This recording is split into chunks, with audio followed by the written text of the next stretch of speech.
and welcome to the Wild Wild West podcast. My name is Richie Riche of the MHRT Network.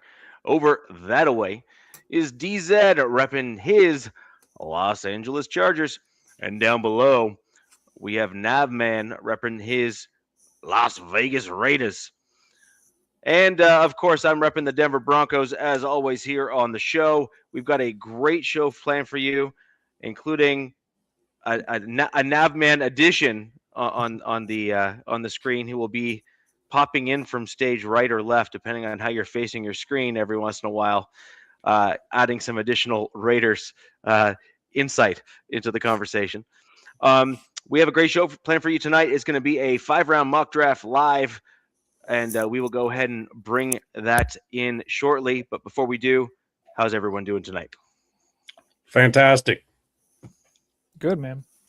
Good. What do we? It's 2 weeks from the draft, right? 23rd. Yeah, 23rd. Yep. Roughly 2 weeks away. So it'll be here sooner than we know it. Right there. It will. Yeah, it will. And right around this time of year, I know we may have joked about it, but right around like this exact block is where every year there's some random prospect that was supposed to go in the first, second, or third round that has something stupid that comes out about them. Like, you get that one thing where, I heard that guy, the Larry Tunsil, or I heard that guy was hitting on the coach's wife, something like that. And wild news coming out, but it's not the players. Mike Vrabel and Diana Rossini, that stuff's pretty funny. Oh, I saw that. That was what? Yeah, Diana Rossini and Mike Vrabel have been not exactly caught in the act, but not exactly not caught in the act either, if you know what I mean. She's like all of 110 pounds, dude. What in the world can he do? Well, she's married, and so is Mike, I think. Yeah, they're Vrabel's both married as well. Yes, and they were at some place, I believe, in Arizona, some resort. Mm-hmm. That's just batshit crazy right there. And then another big news was sexy Dexy requesting a trade from the Giants. And that's big Dex time. Lawrence. Yeah, I saw that. He had a slight down year last year, but in a lot of people's eyes, he's still a unicorn. He's arguably top 3, top 5 D tackle in the league right now. And he's not going to come cheap, but no, I mean, it's a hell of a get whoever goes after and gets him. That's why the Raiders won't be able to touch it, just can't. I think maybe one reason, maybe he's 29, I think. Yeah. Like if he was a few years younger, I could see the Raiders jumping all over that. Yeah. I mean, but the thing about it is we're making all the craziest deals ever in order to stay with the not trade max piece, to where we expected to have a little bit more left at this point, which I'm not going to argue with. I'm good with having max back with all the stuff that's in the defense. I think defense is going to be freaking amazing, but damn, we're like really down there to where, we got to pay those rookies still after the draft. So you got to be careful. Yeah. That's all I'm saying. I also think that, if I'm going to be honest, I think what the Raiders are trying to go for is the fastest turnaround team sort of thing. And I actually think it's possible, to be clear. Like, I actually think your team has the real potential to go on one of the fastest turnaround arcs. You got yourself a coach that comes from a pedigree, who I think is going to be able to turn things around. And I also think that you're, and I hate to say this because it kills me to say it aloud, but you're actually building with what appears to be purpose. And I hate it. How crazy and is I that? hate it. No, I hate it because that's the one thing that your team, if we're going to be honest, and again, you have to be honest about it, that has been your issue as a team over the last several regimes, is that there has been no kind of consistent vision or purpose for the direction. And so you have like this like the odd fellows that are on the team that are all together and they don't mesh, they don't work well, and your seasons have suffered as a result. But you are legitimately building this team in a consistent vision, and frankly, I hate it. But for you, I'm so glad you hate that. I think it helps the West. I think that the Raiders becoming like, I mean, look, within the division, it was always going to be a game against the Raiders. You know, that's just how the division opponents play each other. But I think, like, you know, every GM in the division, you know, from LA to Kansas City can probably see, like, all right, Raiders aren't messing around anymore. Looks like they've got some adults in the room. We're going to have to step up our game. You know what I mean? So. Love what you just said right there. Mm-hmm. I said that the other night on a live show. I said, looks like we have adults in the room for the first time in a long time. Yeah. So I'm going to go ahead and bring up the mock here, and we'll get we'll shrink our ugly mugs and get the mock draft going. Richie, I wish we had the draft sound effect. That would be awesome. It's like something like that. Actually, what I wish I had is an animation of Goodell walking across, and then the boo soundtrack in the background. But I mean, hey, you know, yeah. So, let's go ahead and do that. So we've got Raiders first on the board with pick number 1. By the way, just as an aside, just to make sure that we're kind of all level set here, no trades. I think that doesn't make any sense. And we've seen in the past, actually. No, I would like to see what an offer was. Would you have to restart it, Richie? I'd have to restart it, and I just don't want to. I mean, that's funny that you said no trades, but obviously for what we're doing, it makes sense. But I think the news came out today, like a rumor, something I read on X was like people are thinking that this is going to be a super trade heavy draft. But then on the other hand, other people are saying like outside of like the top 15 picks, a lot of people are just going to stick and pick. So you're either going to get one or the other. You know what I mean? Like, actually, I think that this draft might actually surprise a lot of people, because what this draft has, it doesn't have like the Max Crosby or Von Miller superstars per se that are so far ahead of everybody else that you just kind of say, of course they're that guy. Right. But what you do have is Ruben like Bain. Well, yeah, you might have like maybe, like I said, you have like one or two of them kind of thing, right? But what you have is that middle block, the guys that they are starting probably in their first rookie year, but they have the potential to be those long-term superstars. They're just not going to be a superstar immediately. So there's a few. What are you talking about? Like defenders in general, or no? I just mean overall. I mean overall in the draft. So like overall in the draft, like the last few years, you've had like say 5 or 10 guys right in that top kind of block of the draft that you're just like, they're superstars, they're studs, they're like they're gonna be the future of the league, sort of thing, right? And this year, I just think you have a lot of really, really good NFL players that are coming in as rookies, and they have the potential to be superstars.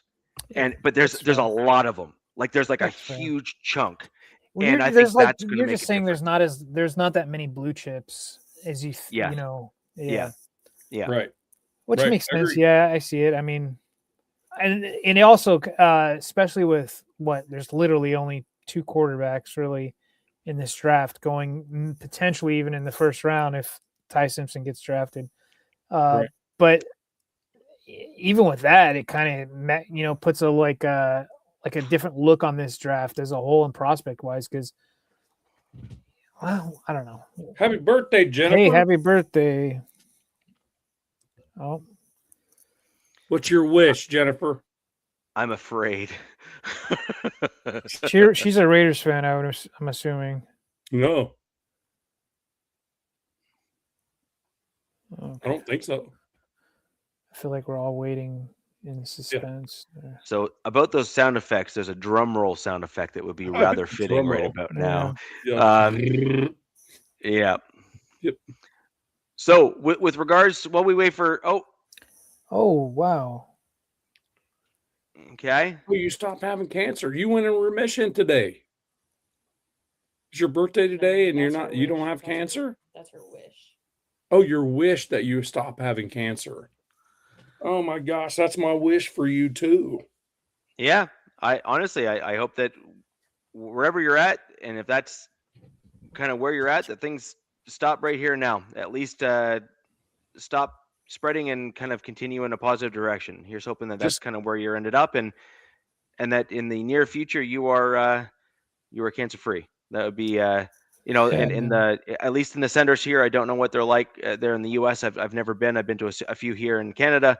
They have the bell, which is kind of the ceremonial bell when they are deeming you cancer free. Yep. Here's hoping that in the very near future you're ringing that bell. That's kind of the phrase that we use here in Canada. I don't know if you guys use the same thing there or not. And on that Wednesday that bell happens, just let us know and we'll make sure. Yeah, for sure. We celebrate Absolutely. that bell with you.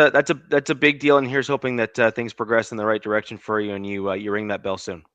We're wishing But well to happy you, birthday Jennifer. nonetheless. Hey, Happy birthday nonetheless. Stay strong. Stay tough. Stay strong. Keep fighting, regardless of what NFL team you root for. Well, I don't even care about that. Just stay tough, stay strong, and keep fighting. Okay, do that. I agree. Well, Nav, we have some decisions to make, and by we I mean you. Go ahead and roll down a little bit in there. Nav's rolling with Kirk Cousins this year, I guess. Yep. I'm thinking we could. Let's propose a trade to the Jets. Can we do that? And I promise it's the only time I'm going to do it. You just tell me you wanted to draft Kendall Daniels? No, just kidding. No, I was thinking with your first overall more pick? along the lines of Drew Alar or something like that instead of Mendoza. Okay, but just kidding. So Just kidding, Nation. I'm joking. I'm joking. No, it doesn't do the. Pick a team to propose a trade to. Okay, I will do that. Let's propose that trade to the Chargers. What? For what? Let's do it. We have 5 picks, my friend. Okay. Yeah, we got 5 rounds. Just take Mendoza and be no, done and with the it. Chargers only have 5 picks. Yeah. So Buffalo apparently wants your pick 22. Wait, there was kind of a little bit of news about Mendoza. I heard today that he's not going to the draft. Yeah, he's going to stay home. Is this right that his mom is in a wheelchair? Yes, she has cystic fibrosis. I think that's what it is. Or yeah. Okay. So yeah, he was catching a little heat, but then people were like, "Dude, he wants to stay at home." Yeah, his mother is ill, dude. Yeah. And she has been. It's really nothing new. It's just people didn't really follow it. Yeah, dude, I gotta hide the vertical. There we go. But I mean, the thing about it is, if the NFL was smart, because they're going to lose a lot of money with him not being in Pittsburgh.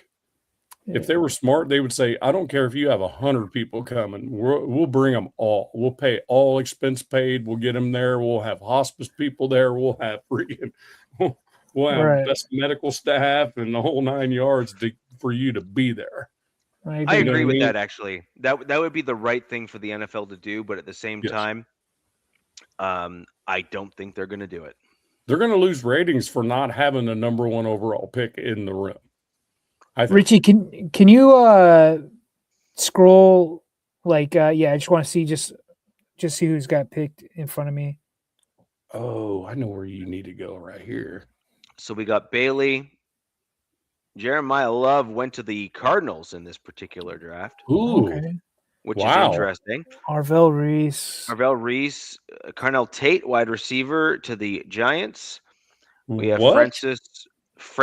I'm not going to pronounce that name. Mwaga. Sure. Waga. Yeah. Francis M. Sonny Styles, such a Sonny badass. Styles. That's Yeah. if that actually happens, and that's going to be a dangerous pick for the NFL. And then the Chiefs get Delane out of the draft, and they just dumped their number 1 and number 2. The Chiefs don't pay cornerbacks, man. So No. this is just they're just draft recycle. This guy will be gone in 5 years. Yeah, it's stupid. They have him on a 5th-year option. They don't need to pay him at the end of that 5 years, and they can Yep. cut bait or trade him, right? Yeah. Caleb Downs, Jordan Tyson. Okay. I like those. Caleb Lemon. Lomo and Makai Lemon. Lemon, Monroe Oh, man. Freeling, Peter The Rams, Wood. dude, the Rams are going to, Lemon's a stud. The Rams are going to be, they're my preseason Super Bowl pick. Just from what they've done in the offseason so far. Gerard McCoy. That's the guy that just that had the ACL last year, right? Yeah. Now this is where I'm talking about. Okay, so Kendrick Falk, boom, that's one of my guys gone. Akeem Mesidor from at 20. That's another one of my guys I wanted. Yeah. Now I like Mesidor. He's just old. He's an older prospect, but at the same time, like our window is now, and I don't really care what second contract when he's 30, like or whatever it is. I'm like, just let's ready to rock right now. So that sucks. So let's just see what the board. Kenny Sadiq, like this is where if this happened in real life, right? On the 23rd, you almost have to do it in your position. No, it's I could see the GM trading. Oh my God, I didn't see who else is there. Yeah, McDonald's there. No. It's even better. So my white whale, which is there's 2 blue chips that are staring at me in the face, is Iona Vega and Sadiq, and Caden McDonald. He's like right after that. Damn. So Ione, I would have thought like the Ravens would have grabbed him. I don't know. This is I honestly think Sadiq would be freaking great for you, man. Oh, of course, but we have 2 tight ends right now. Like, so yeah, they're not very good though. Well, we don't know that. We don't know that yet. They're not the dynamic types. They can block and stuff like that, but they're not. This dude. But we also don't have a left starting guard, and Ione right there could be plug and play for the foreseeable future. And good one. Joe Alt will be right. No, left guard, not tackle. Oh, left guard. I thought you said left tackle. My bad. What's up, Jack? So, but Richie, in real life, like, well, not to drag this out, if these type of players, Omar Cooper, Caden McDonald, because all 4 of these guys have been ties like mock draft to the Chargers. Yeah, that's where teams are like calling, like, okay, the guys with draft capital, like teams like the Raiders who have more at bats than what the Chargers do. Because God, this is crazy to say, dude. What will I do? Obviously, we're not doing trades or anything like that. And on the Raiders side, if you wanted to give up 22, I would give you next year's first rounder. I would give you pick 36 this year. And one of our 4s. I would take it. Okay. I would take it in a heartbeat. Because I'm going to tell you right now. Next year's draft is supposed to be loaded, but I'm going to tell you right now, that dude right there from Penn State's the one we're going to take if we were to do that. Yeah, and I'm thinking, like, I'm having a hard time deciding between Sadiq or Vega, but because the Mike McDaniel's thing, it's like, oh, they don't play with good guards. Either that or Caden McDonald, one of the 2. Oh, I love Caden, but I don't put Caden on the same pedestal as those two. Me personally, Right. I'm with you. Sadiq is like. Those are the two best at their positions in this draft Agreed. right now. But also, if we did that, that means we're looking for either an offensive lineman or a defensive lineman. We don't need tight ends. Sadiq does not fit that offense for us, right? So that's not the thing. Omar Cooper, yeah, he's great, but we can get another wide receiver later. Richie, I'm going to go with Kenny Sadiq as my pick. I think that's probably. Have to. I think that's accurate because I think your offensive coordinator, he's already shown in his career thus far that his affinity is for speed guys. Oh, nice. I mean, this guy, if you look at Kenny Sadiq, he's like this year's Tyler Warren, like, tight end and yada yada. Oh, is this Vegas up again on the clock? Pick 36. So your trades that are being thrown your way are Tampa Bay. No, they're giving you a 27 third and then their pick later in the round. Tampa Bay, so no. And then you got the Rams, which there's some comedy here. They just want to trade picks for everything, that's right? That's just crazy. No. They're willing to give you a fair amount of draft capital for that, and they're doing basically a pick swap to go into the other round. Yep. No. Yeah. And so there you go. So now, done. McDonald. Yeah. Done. McDonald. Caden McDonald right there is that's My daughter's even said, "Yeah, I can't believe he's still there." I don't think he's gonna. Richie, we're not doing trades, right? Or no, I'm just showing you. I'm just showing you what's been thrown up on screens. Okay. What they're offering. Yeah, Jack, I would have taken Ione too, but I'm looking at like positional value. Like, I don't know, man. That one stung. Like, but Sadiq is supposed to be. They're both. I don't know. That's Darren Waller without the drug problem, is what that is. Well, this guy can actually block. So no, but I'm just saying, Darren Waller without the mental issues. The dude is stud. Can you go to like edges and then D tackles? Just go to the defensive column, and because I see that Lawrence is there. Who can you go to the edge? Okay. Oof. Okay, I don't really hate that. And then can you go to DT? Can you go to D tackle? Any of those are pretty. Oh my God, Caleb Banks is still there. All right, you can go back to like the normal. There you go. All right. So with the 55th pick, the Los Angeles Chargers are going to select.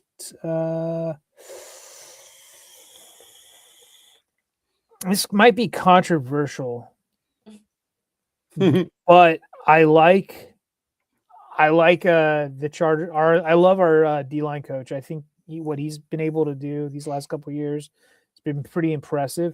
And yes, a third edge would be where I'd go, but I think I'm going to take a shot on Caleb Banks, even though he's not been that really good at run block, and he's got some injury concerns with his height, but big time edge though. No, D tackle that forced. No, I mean big time sack guy. He gets in the backfield. Yeah, is this you, Richie? Yep. Dude, there's a guy staring right at me that would be a perfect pick for you guys. I think we're at 67. If Elijah Surratt's there. Ooh. So Delp or Stowers for me, man. Oof. Like the problem with Stowers. Wait, Richie. Don't draft him. The problem is, well, you already have blockers then. If you want another high-end weapon, I guess go with Stowers. I was going to say, you got to go tight end, don't you? That's a little high. But, I mean, Mike Washington, I watched that dude at the combine. Let me tell you, I watched that dude in person. I watched that dude we in did. person. Me and my daughter watched that shit in person. She can tell you. That dude was freaking all world. So Also, what D tackles are there too? Jadarian Price was a badass too. Mm-hmm. Yeah. Because if that dude Dominique Orange, wait, not yeah, I think isn't that big? I don't. That's not the one you're thinking. That's not who you're thinking Yeah, of. it's not who I'm thinking about either. So I'm torn. Okay. So I hate going skill position players in the early spot of the draft, generally speaking, just because I think the trenches are better value in the early stage, and the Broncos do not have a third-round pick. Oh, We're not You just doing have your- trades. We're Yeah. not doing trades. We're not doing anything like that. So the whole point is we do not have a third-round pick. Now, that doesn't mean that the Broncos don't have trade capital to get back in the third in the real draft, Right. but in this True. particular, how we're doing it, etc. Yeah, if you don't have a third, you have to like really go to a need. Yeah. For sure. So, the long and the short of it is, in the current offense, the way that we've got things sorted and done, I think that we can get a tight end in the fourth that will fit what we're looking for. Mm-hmm. But I'm going to lean towards two guys. Katron Allen, running back. Yeah. He is 5'11", 215, somewhere in that range there, 218, right in that kind of that's kind of sweet zone for a running back. Pass pro, pass block, as well, pass catch, and he is great running between the tackles. He is a guy that I believe J.K. Dobbins will be able to mentor for my Denver Broncos, and is a guy that is putting us in a position similar, DZ, to what I wanted and I thought was very good for your team last year, which is two dudes that are kind of similar and can do some of the same thing, and you can sub them in and out and ride the hot hand sort of thing as the game goes on. Yeah. And so Katron Allen for me is kind of right near that kind of that top of my piece. Jack, I see your comment here. I'm going to quickly throw it up. Yes, Katron over Price.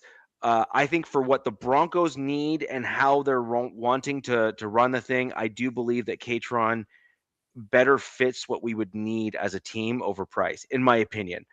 I think that we have RJ Harvey that we took early in the draft last year. I'm not overly happy with RJ Harvey, but at the same time, as a team, you're hoping that your coaching staff is going to kind of have him get better. I hope my coaching staff makes him better, because he wasn't.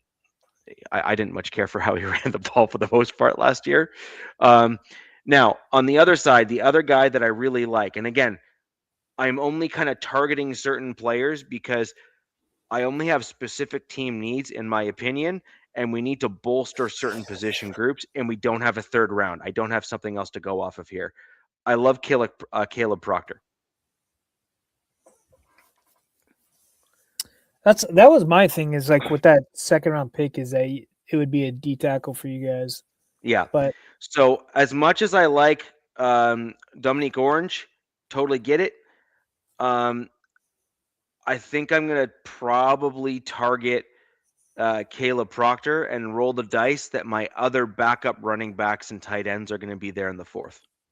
So I'm going to select Caleb Proctor because I believe that D tackles and offensive linemen are your biggest value in the draft, because when you hit on them and they do well, their second contract in today's NFL is pushing 15 to 20 million.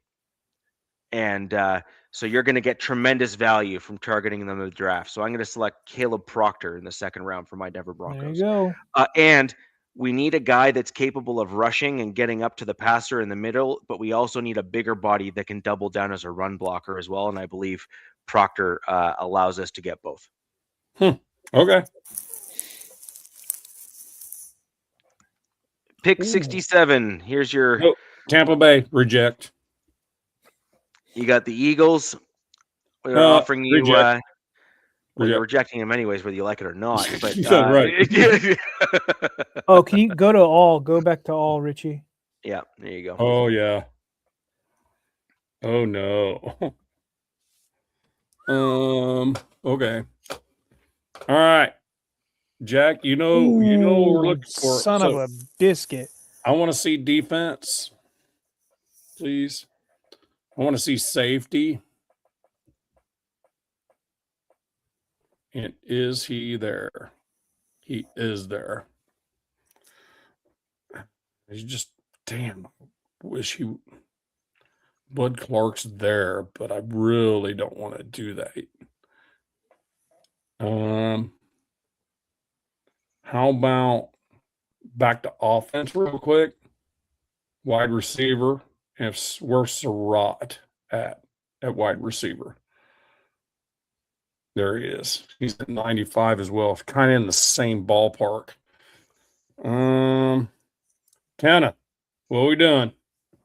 You gonna do that free safety spot, or we gonna get that wide receiver for our boy Mendoza? What are we gonna do? He says, "What he's got, Bud Clark or Lee Williams?" If okay. So what do you prefer, Kenna? I'm gonna throw this back at you. What are we doing? We doing that wide receiver? Are we doing? Because I'm all about Bud Clark, dude. But I mean, do we need that wide receiver? Do we want? What pick are you guys at? You guys are at 67. We're at 67, and they're in the 90 range as far as overall. What's your guys' overall? next pick? But overall, doesn't you know what I mean? It's when your needs they're probably in the top 15 in their group. Yeah. So. Kenna, come on, bro. Talking a lot of shit. Just go overall ranking. What do you mean overall ranking? I don't. He wants you to go back to all. Go to all. Yeah. Go to all. Let's see what you got there, man. See, Abney. I looked into that dude. Should be better than what people are throwing at him. That'd be. I mean, we're all looking for that free safety. That's really that's a need. So go back to defense. Go safety.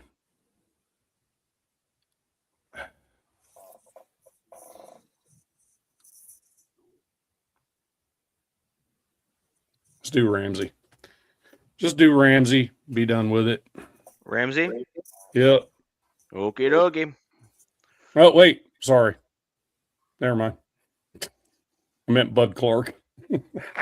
Well, you said Ramsey, and you said it twice.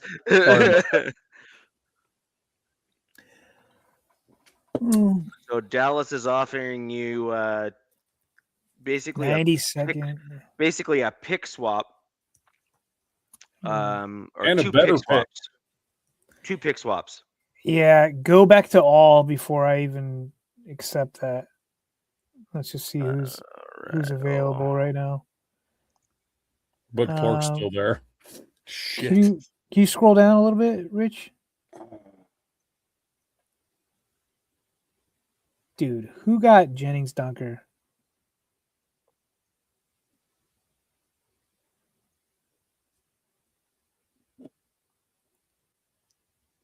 Oh my God! Right after the Raiders, right Eagles. there. Oh, you sons of!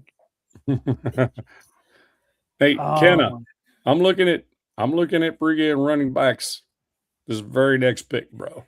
All right, Richie, I need you to check. I'm gonna have you check out offensive guards for me, man.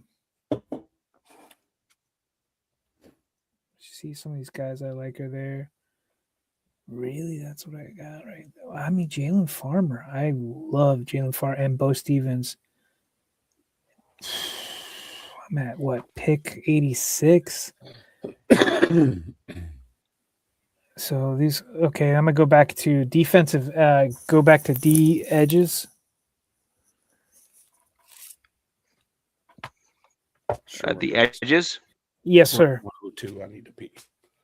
Be right back. Tim's calling me. All right. And that's the top, huh? Derek Moore. I mean, he's got. Hey, I'll be right back. Just need to Okay. hit the head right quick. Man, look if there's another guy down there I like too. Nadam Tucker. Edge? Yeah, I'm looking at this. Is that all the way at the top? I mean, I'm just okay. I'm just gonna go with Derek Moore. Derek Moore. Yeah, he's got to work on his motor, but he's got familiarity, especially with the staff. He had a really good year this year as well, so I'm gonna go with him, and he probably fit in as the third rotational edge and possibly take over for Khalil Mack next year.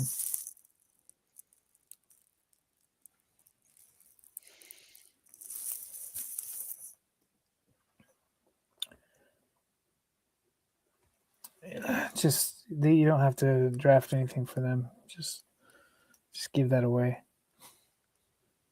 dude. And look at Tennessee got Jalen Farmer. Oh my god!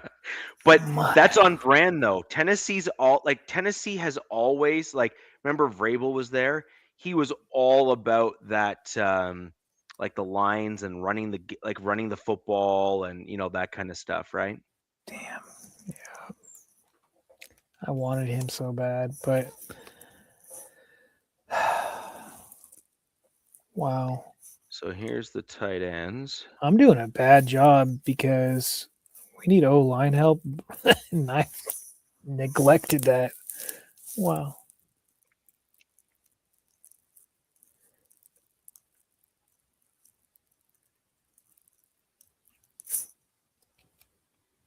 So where are we at? We on You're up. Oh, I'm up. Okay. Well, let's go to let's look at wide receivers real quick.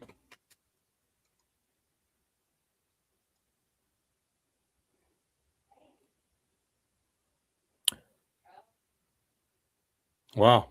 Malachi Fields is still there. Yeah. That's way up there, though. Let's go running back real quick.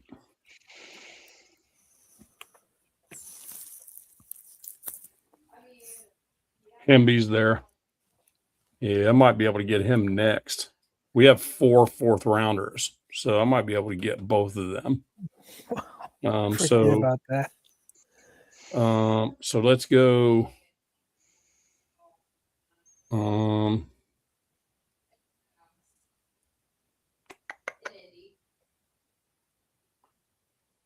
Let's go guard right now. Yeah, who is available? Ooh, Oh, I like him. Yep. That's I like him. Right. Go ahead, Logan Taylor. I'm not doing Boston College ever again. No, the guy below him is the guy I like. No, all right. I don't think so. Logan Taylor's a freaking absolute freaking monster. So Taylor, I would just breed O-linemen. Yep. O-line and tight ends.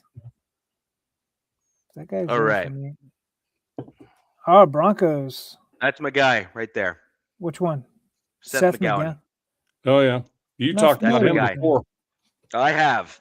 Hopefully he's not another Ray Davis. Does it show like his? Can you click his like info? Let's see if we can see his info. Is it the clipboard thing? I've never been on this site. Just click his name. Yeah. You can click his name; it'll open it up too. All right. See, it does traits, testing comp, Senior Bowl.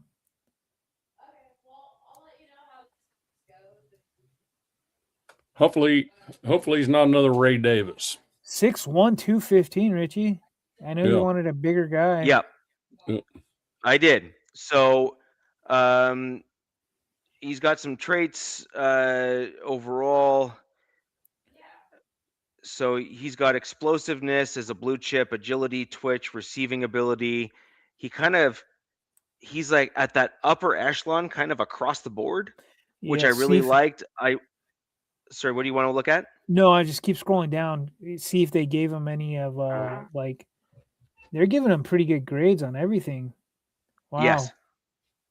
Okay. I did. So hold on one Pass sec. blocking, they're calling him below average. Oh, that's okay. But anyways, I heard it. what here?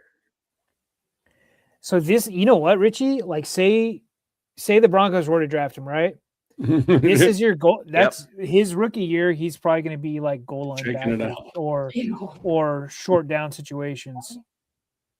Oh, wow. Because if he's not that great at Could be pass busty, blocking, I don't know. he's your bigger guy. Mhm. He's probably going to be, you know, they're just going to hand him Yep. the rock and be Could like, be. you know. Yeah. So I've covered running back and I've covered interior defensive line. What round are we on? 4th. Thank And look, I can multitask. Just That's 'cause the I'm a difference. dude, That's I the can't do difference that. between typing in the chat and being actually on the show. Yes. So so we're in the 4th round. So now my Broncos are in an interesting spot. So we need a tight end, and we actually need a. I want to get like a big bodied tackle. And this is where you could get like some value for that kind of big bodied tackle kind of guy. And I'm going to look at what tight ends are available here as well. Yeah, let's see. Justin Jolly. Boom.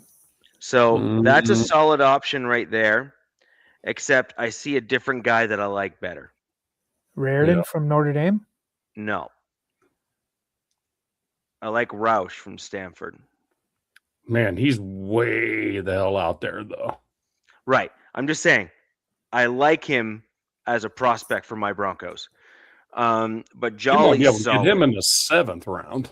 But I like Jolly as well. Now, I want to see what tackles are left. There's 2 of my guys that are right there. Yep. There's 2 of my guys right there. Scroll and down. I'm looking. Can you scroll down just a couple? I know Yeah. this is your draft. I'm just like stupid FanDuel. 3 of my guys are right there. Oh wow, Diego Pounds is all the way out 216. That's what I'm saying. I don't. That guy's insane. But fine. That's crazy. He's way the hell out there. Yeah. Got to be something wrong there. I don't know. So the guys I like Markel Bell. Yep. Proctor was already taken.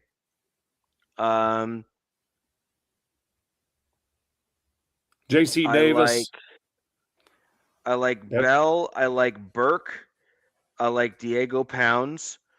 And then I'm wondering if the other guy's already gone. Yeah, the other guy's gone. Crownover. I like him as well. So the point is I'm wanting a larger body guy that can fill in at kind of a left-right tackle. We saw a lot of other teams have their tackles go down last year. The Broncos have been remarkably healthy, but these larger tackles can actually start at their interior positions as rotational guys and then kick back out to their natural tackle positions as a developmental prospect. Right. And J.C. Davis is more of a swing tackle. Yeah. So a guy like him, I like. A guy like Markel Bell, I really like. And so I'm leaning kind of more towards, I think I'm going to probably select Markel Bell here at pick 111, because I believe a tackle, even if he ends up being a backup tackle, is a value pick for my Broncos, because we need trenches, and then we can start going with some skill positions again. Raiders 117. Well, go to wide receiver. What? Am I seeing that correctly? Okay, never mind. I was like, wait, what?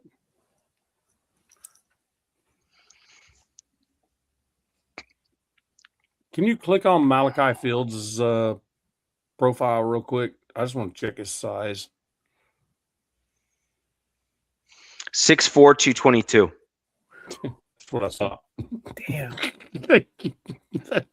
Tiny. I just want to see his overall. What's this guy's deal? Why is he? Well, we have another pick like right behind there. He's ranks like 188. So, but his wide receiver ranks 24th, 76.48.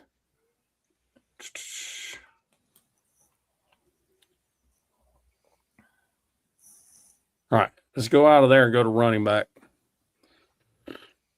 Pretty sure Hemby's probably there still. Yep. Okay, let's get him. Oh, he's got his quarterback to play with. Yep. He's also a bruiser. He's also a bruiser to put in front of JT. Let's go to overall, Richie, and then I'll probably have you go to like offensive guard after that.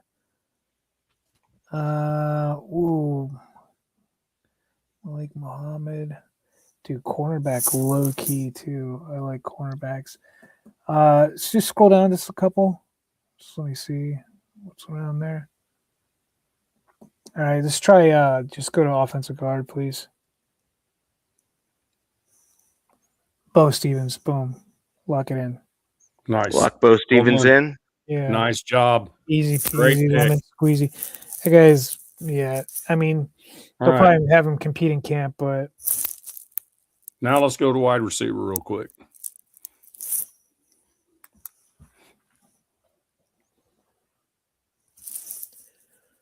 wow. There I he was is. about to get fired. If I was a GM for my team, I'd probably get fired until I made that pick. Give me Malachi Fields. Malachi Fields. Yep. I like his measurables. That's like, but it's Yep. what's wrong with him? Why did he fall so far? Does he have He- drop issues? Not that fast? He's fast. He just needs to learn how to run routes a little bit better. Okay, so his route tree's limited. Yep. I got you. Oh, look, Panthers are going to have 2 in a row, like back to back. What in the hell? I wonder if my wife knows that. Damn. Richie, you back on the Ooh. tight ends? Oh, look, Mhm. damn. That dude's still there. Who? Look. Just look at him. Look at the names.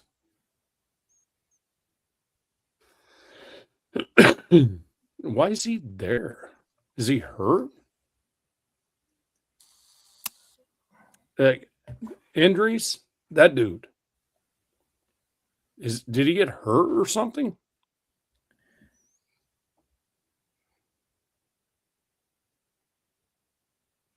This guy's the same size as Malachi Fields. Just a little Yeah. bit heavy.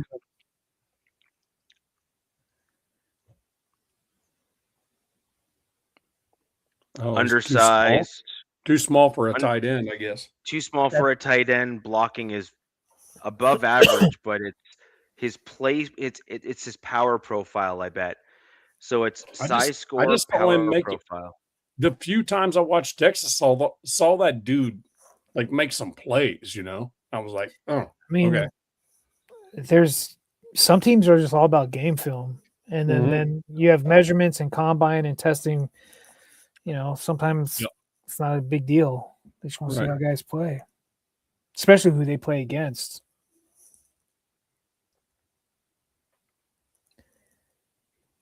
So you were looking at tight end. Now what do you want? Well, now what are you kind of looking at, Richie? Running back again? Wait, what about D tackles? Any of them? For I you took one guys? already. You did. That was. Right. Get another. Wait, did you do that in the last round? First round or second round for us. That dude that Oh, okay. was telling me to get was like So, beyond where we were picking. what are you thinking? Linebacker? I'm not as familiar with these guys. I haven't done my deep dives into the linebacker yet. Yeah, same. Like I just haven't done my. I just haven't done my. We have the next pick. Look at. I mean, this 455th. Yeah, no thanks. I have no clue. Oh, look, Drew Allaire's there. You should do that. That's Sorry, why. Who, Nav? Drew Allaire should get that guy. Tight end? No, quarterback. Oh. Yeah. I have no clue who you're talking about. Just in case Bo like hurts himself again going in. Yeah, wait, who is your backup in Denver? Stidham. Oh, yeah, okay. Stiddy. I call him Skid'em. Like in your underwear. Oh my God, there's a guy staring at me right now that I want. Oh, don't say that those kind of things out loud on a live. Yeah, what I you guess just for the young kids, pause, right? Yeah. Pause. 6'7". Oh God. Does Wow. anybody know what that means, or is that just a thing? No, Doesn't mean anything. doesn't Okay. mean anything. Gotcha. You know what? I see another guy there that I might be able to get in the 5th at another position, just because I like running backs and I don't like any of them that we have on the team. I know you hate your entire team, so I don't even know why you're even saying that to us. You don't like anybody. Well, I can fix it. It's just I need time. Do you know what? I'm going to go with the positions that I know and the guys that I want. I'm going to go with Caden Barnett. Wyoming. Oh wow. Okay. Don't they play up? Is it Wyoming? Someone wants to correct me. I think they So, play at higher Here's a trivia elevation question for the guys here. Do you know Caden Barnett's nickname?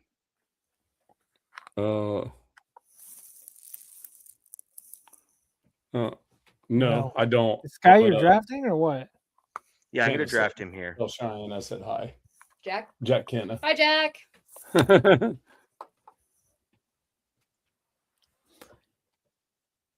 What's his nickname?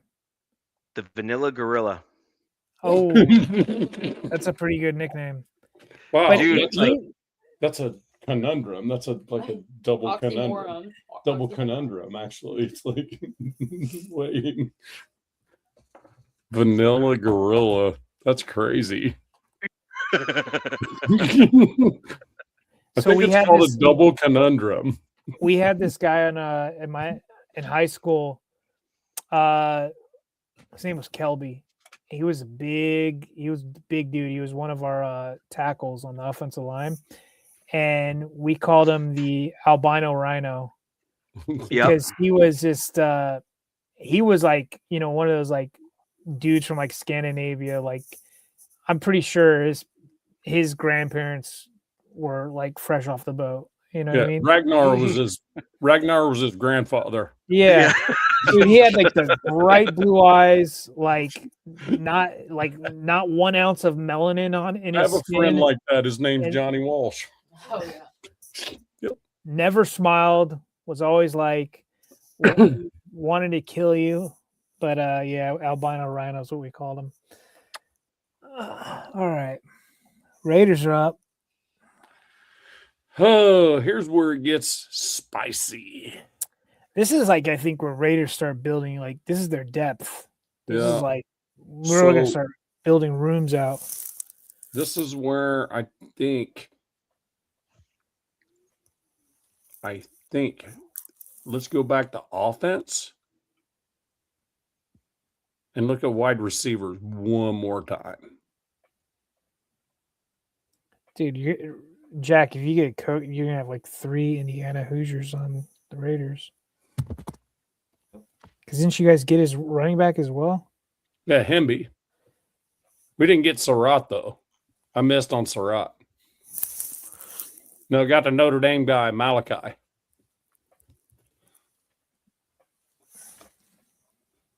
He's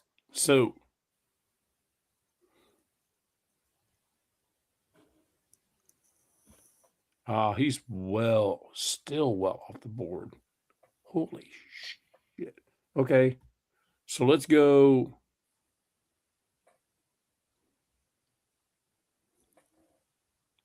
Let's go to the offense let's go guard or even center. Either one. I don't care which one. Dude, you guys have see two where centers. Coogan's at. Coogan's at 234. I could probably get him in the 5th or in the 6th. So Back to guard.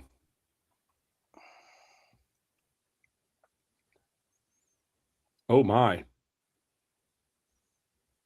Inez Cooper still there?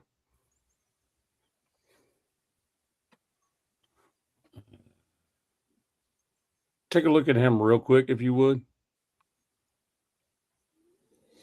Miami had a squad this year. Yeah, they did. And our offensive line was amazing. So That's why I wanted Mesidor, man. Damn it. 6'6", 350, huh? Whew, that's a good start. Dude, that's a massive guard. God Oh my damn. God.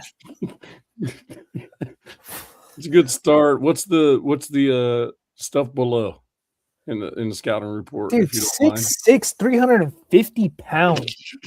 Oh my God. So he's a 9'8", a 9. Wait, okay, hold on. You went a little too fast for me. Sorry. So many comments, so little time. I know, right? So he was 9'8", 9'5", 9 something, and then all of a sudden he was a 6 point something. I wasn't sure what it said he was 6 point something on. If you can just scroll down just a little. Okay, right there. Mobility makes sense. No, Hand usage. No, I'm looking at his chart. Look at his graph. The little Yes. pot, whatever. It's like it just takes a huge dip, and I'm like, well, that makes Yeah, sense. but 9.8, 9.5, 8, what, 9.5, 9.5, and 8.4? Come on. Why is that bad? It's not. Oh, this is another one. This is another one that probably got him too, the balance side of it. Bounce. Yeah. So on the interior, if you have a balance problem, then that means that you're liable to get knocked down or knocked off the ball. Well, you think about it, though, if you have a Linderbaum next to you, you don't have to deal with anybody else's problems. One of Miami's big problems was their center sucked. So At very least, Nav, this is a guy that you guys develop. yeah. So he doesn't necessarily start right away. You know what I mean? Like, Let's go ahead and pick that dude up just for measurables alone. yeah, why not? I mean, that's just crazy. And as Cooper? Yeah. Yeah, and Yes. that's Coop. Yeah. Okay. Lock it in. Let's see. For the 176th overall pick. Oh, let's see what Richie's got. This is what PFSN is giving him. Well, go over your draft, Rich. Sure. C minus. Holy shit. What happened? And maybe tell the people in the chat because why you guys didn't have a first and third round. So we traded for Jalen Waddle, got rid of our Yep. third, and then Yep. we did a That'd be fourth big round. reason. We did a fourth round pick swap. So the mental math from the coaching staff and the front office was that they didn't think that they were going to get a wide receiver at his caliber at that stage in the draft. I opted to go with Caleb Proctor because I believe he's got a lot of the measurables that we need to get a rushing interior defensive lineman. We lost John Franklin Myers for my Denver Broncos, so we need that larger body that can get upfield and get into both the rush the passer and also get involved in the run game a little bit. And I believe Caleb Proctor fits that mold. And he is on a team with other linemen around him that can help elevate him a little bit faster than he otherwise would be able to be elevated. So I think that's a big deal. I move on to pick 108. I probably should have. I could have gone for maybe a different D tackle and kind of mix things around, but I really do like Katron Allen. This is a Richie pick if I've ever seen a Richie pick. And like yeah. this is like other Bronco fans are like you MFer, but Richie's like I don't care. This is what I want. Yeah. This is who I've been calling for in this backfield for years. And for some reason, Sean Payton keeps getting these other types. But yeah, go Look, ahead. let's put it this way. Go back and look what plagued the Broncos in the latter half of last year's season. Yeah. Okay? J.K. Dobbins being hurt. J.K. Dobbins was hurt, and he was not around, and we did not have a run game as a result. Okay? And then when you have to rely on RJ Harvey, what happened? Rob Snyder's quote comes into play. Oh no, we suck again. Oh no, well, I mean, like that's hilarious. I was saying when you guys had to rely, because even JK with his smaller stature, JK will sometimes, he's patient enough that he sees a gap in like the A or B, he's taking it. He'll do it.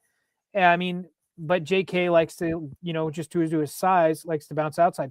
RJ Harvey, on the other hand, tried to bounce everything to the outside. Now, whether that was by design or, that was the coaching staff, who knows? But if you get a guy like McGowan, or is that how you say it? Yeah, McGowan. That size, I mean, he's going right up the middle.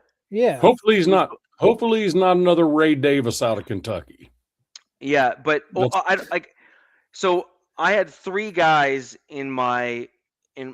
after I did a little bit of a deeper dive. I posted on X like my top 3 running backs, the guys that I really like for my Denver Broncos. I had Katron Allen, Seth McGowan, and then another guy who I think might be available in the 7th. And if he's there in the 7th, the Broncos better freaking take him. And that is Rasul Faison. Or Rasul Faison. Sorry, I'll pronounce his name. Rasul Faison. Some of these names are crazy. And so Rasul is another guy who is in a similar size mold. He is 6 foot, 6'1", 220, like right in that general kind of ballpark. And the Broncos need another dude that can counter and go alongside JK. That JK has got like, say, 2 years with the Broncos, right? And we need a younger back to step in to fill that role so that we can then double dip again in the draft next year to get another running back to backfill. And Richie, kind of like to go against your pick a little bit is Broncos have been really good at finding UDFA studs. And this is where I think that they would look for a large running back would be one of the UDFAs that they would bring in. And because kind of what I alluded to is what's this guy's weakness that we saw on the chart was his pass blocking, right? So you got him coming in. Defenses, they're going to know. They're going to be like, all right, dude, it's a run, right? So they're going to just stack the box on this cat. So I'm going to push back a little bit on that, just a little bit. The thing with the college ranks with running backs is some systems, and I don't know enough about Seth to know enough that he didn't have to do it. I have to dig a little bit deeper into his tape. Sure. But some systems just don't ask the running backs to pass pro. That's fair. All that much or at all. And so they just don't have practice with it. And so sometimes I don't think you could click on this either anymore, because I was going to say we should have clicked to see if he had Senior Bowl notes, because then that's where they would have probably like put in like his past stuff, because they always have him do those one-on-run reps and stuff. Yeah. So Seth McGowan is the one that I really did like. I thought he had some good run up the middle plays. I thought he also had very good pad level, not quite as good as Katron Allen, but still pretty darn good. And then Rasul Faison is another guy that I really liked, who was able to keep his pad level straight and not get brought down on the first hit. And that's kind of what I'm looking for when I select a running back. CJ Anderson had the same trait coming out of college, and he was one hell of a running back for my Denver Broncos. Kenna, stop calling me. I'm on the live show. Kenna, you're in the chat. Stop trying to call me, bro. Jack, relax. Jeez Louises, man. Stay off the weed. Stay off the weed. Pick 111. 111, I went with what I believe is actually a pretty big need for the Broncos is to fill out and get a converting. Stop IG. dialing them. IG messages, all that shit. Stop. Yeah. Freaking So not good. the Broncos desperately need a filler at a combination of left guard and right tackle eventually. And so bringing in an offensive tackle to kind of add another swing tackle to the roster is definitely going to help us. Instigator. Caleb Proctor, Seth McGowan, Markel Bell, and then so, Caden Barnett. You know why I like this pick, Richie? Because I think Wyoming plays at a higher elevation than the Broncos do. They play at a good elevation. The other thing I like about Caden Barnett, if you actually go and look at his actual stats in terms of how he plays, Caden Barnett is one of the angriest players on the football field, and that's just kind of my brand of football. We have a guy by the name of Quinn Miners, who is just a brutal run blocker, especially when he's allowed to kind of do his thing. He's playing over at the right guard position right now, and then we have Ben Powers, who there's actually some speculation that we either might trade him draft day potentially, or at the very least he will not be here next year. So bringing in a guy like Caden Barnett who can kind of slide in and take over for that left guard position, I believe eventually as a starter, just as we did with Quinn Miners, who again was a D3 player, Quinn Miners. He's now a starter at the NFL level, and I think Caden Barnett can fill that role for us on our team. So Broncos didn't have a third and didn't have a first, so that's why I only had 4 picks for our 5-round mock draft here. Ideally, I probably would have maybe maneuvered this a little bit better and potentially picked up a tight end and then maybe move Caden Barnett to maybe the 6th. But I wanted to make sure I picked what I believe my team needs, which is a running back and a whole bunch of linemen. Kenna wanted you to pick all Notre Dame players. I'm sure he did. Hey, look. First, Rosetown, 48-40, baby. 48-40. 48-40. Let's just leave it at that. He did. If you know, you know, and I have no clue. If you know, you know, you know, you know. No clue. That will be a conversation in private with the 3 of us if you guys want to talk about that. But the other part has to do with the interruption I had on my live show. A certain this is what you talked about last week. Yeah. Bit? Okay. Yeah. It was ugly. It was rough. Rough. What I get? I got a B. All right. Let's see. Hey, that's pretty good. Yeah. All right. I mean, Kenny Sadiq is next level friggin'. This could either blow up in my face, like I'm pretending I'm the GM, right? You just said another pause right there. Oh God. I'm glad you're here to do it. Look, the picking Sadiq would either, I'm going to say whatever. You guys can just put the pauses in. Will either blow up in my face for not, because guess who else was there and I didn't pick, was Vega, Iona Vega from Penn State, the guard, who is, you just for the foreseeable future. But at the same time, this Sadiq guy could be this year's Tyler Warren or a Brock Bowers, something of that caliber. And with this, and the Chargers offense still needs some juice on it, in my opinion. Like it's, we'll see with Trey Harris, but look, I went with Sadiq and it's like, I feel good, but then a part of me is like, so yeah.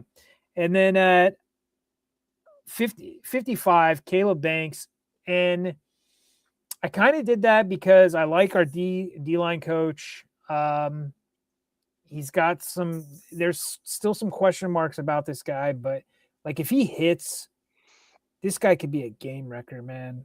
Like he could be an absolute game wrecker if he hits. His size, I think he just needs, some right coaching and He's got to get right off these foot injuries. I think Jack mentioned it in here, something about his I don't think he's the highest. Oh, okay. Yeah. I did see no one is Brock Bowers. Okay, man. I think Tyler Warren's better than Brock, but that's just me. Anyways, yeah, so I like Caleb Banks. And then I heard Jim Harbaugh had a hard on for him or was goo gagging over him at the Senior Bowl or whatever. Or I think it was not the senior or the combine. And then 86, I needed to get an edge. And I actually don't mind Derek Moore. I've a lot of the other Charger podcasters have been talking about him, especially later rounds.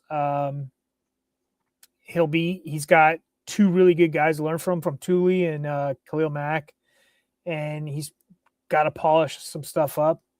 And then what I would have thought if I was a GM, I was going to get fired if I didn't get any O-line, because we currently don't have a starting left guard. And Bo Stevens happens to be there, who I actually really like and wouldn't hate this at all if he was there for me. What did they give me, a C for that? Okay. So passing grade. It's okay. My entire draft was a C-. Yeah. I don't know how many people in here play fantasy, but usually after you're done with your fantasy draft, people are like, oh, what grade did Sleeper or whatever give you? And I'm always getting a horrible grade, but I'm always constantly in contention for, the championship or in the playoffs. So sometimes these grades don't mean jack. You know what I mean? No offense, Kenna, but they don't mean jack. But yeah, I don't hate it. I actually, if this happens, in a couple weeks here, I'd be happy as a pig and you know what. So pig and poop. Yeah, man. Cool. And in my opinion, I actually think the Broncos could be in a position where they may trade one of like two or three guys on the team, just because there's a few guys on the team that we're not going to bring back next year. We have some depth at some certain positions on our roster that might free up some space by trading them Secondary, in the draft. Right? Secondary. Our edge room is pretty deep right now as well, so we could trade an edge guy to kind of maybe get back into the third if someone feels that they like one of our depth pieces better than they like what's available in the draft, kind of thing. And then the other one is going to be obviously Riley Moss, that I just don't think the Broncos are going to have the cap space or the desire to want to re-sign. I think that we brought in our that first round draft pick last year, and I think that we may well trade away Riley Moss, and he would probably net us right around that third, maybe a third and a sixth, a third and a seventh, something like that. And then there's been some additional talk because we brought back both of our quarterbacks, both of the second string and third string quarterbacks on the team. There has been some talks that for a team that doesn't get their quarterback or is quarterbackless after the draft or after the first round of the draft, that Jarrett Stidham may net us somewhere in a third round or fourth round draft pick, just because he's a competent quarterback for a team that wants to at least look modestly competitive. And I could see something like that happening. So there's a few players on my Broncos that I think are going to be potential trade options for other teams in the draft. But let's move on to the Raiders and see what they've done here. Look at that. This is all you have. I called it an A-. I looked at Shy. She goes, I think maybe a B+. And I'm like, I think we got an A-. Literally C, B to A. Wow. So there was a mistake there with Kamari Ramsey, because I actually meant to take someone else, but he was the best player on the board, though, at that position at that time. Were you trying to get Yep. that Bud from TCU? Yeah. Oh, okay. So, but still. So to your daughter's credit, she gave you a grade on your draft that you wanted, not the draft that you actually selected. She said B plus. Yeah, And I if you had said A selected minus. if you had selected the dude that you wanted, that B minus would have been less. The A What is- minus would have What been. does a B. rest of Raider Yeah. Nation in the chat feel about this draft? Because Yeah, it's Bud Clark. I guess So, you guys should just take out Fernando Mendoza, The- like just here- take him out because here's really why I didn't take Bud Clark, because Hayden McDonald at at 36. that Oh position my at god. 67, Bud Clark was down the board far enough where he could actually have got out to 102. That's kind of why I was thinking that. But this dude, Kamari Ramsey's an absolute freaking beast. So I think kind of killed it here. I really don't have anything to argue about Dude, on this. you got Caden McDonald at 36. Yes. That That's guy could not go That like is not going to happen. right. Like he could go a pick like 20 or something. You know what I mean? There's Like no way he's going. I honestly don't think the dude's going to come out of the first round.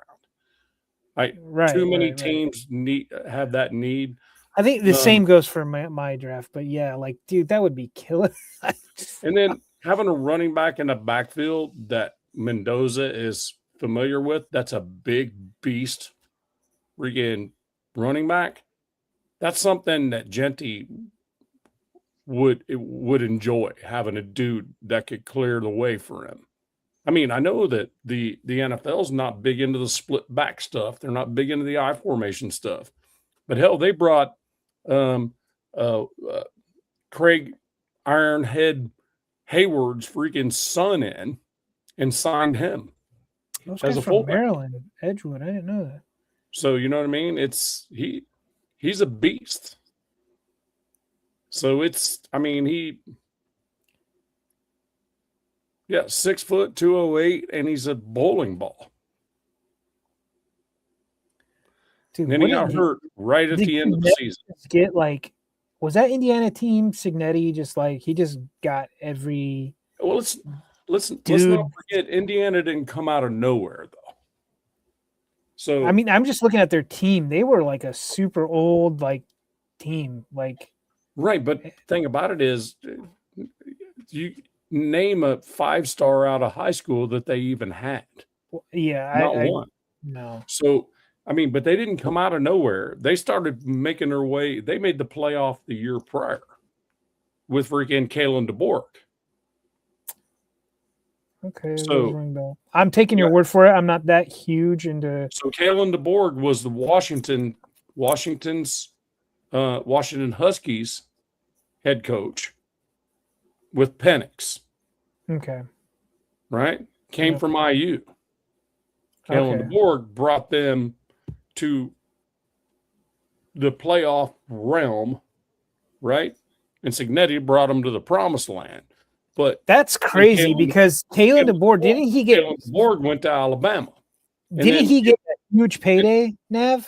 Then Indiana freaking wiped their ass out in the freaking playoffs 38-0. Dude. So I'm just saying. No, that's wild. That's freaking wild. It all comes around, bro. Yeah. No, not everybody's Nick Saban. No. So just saying.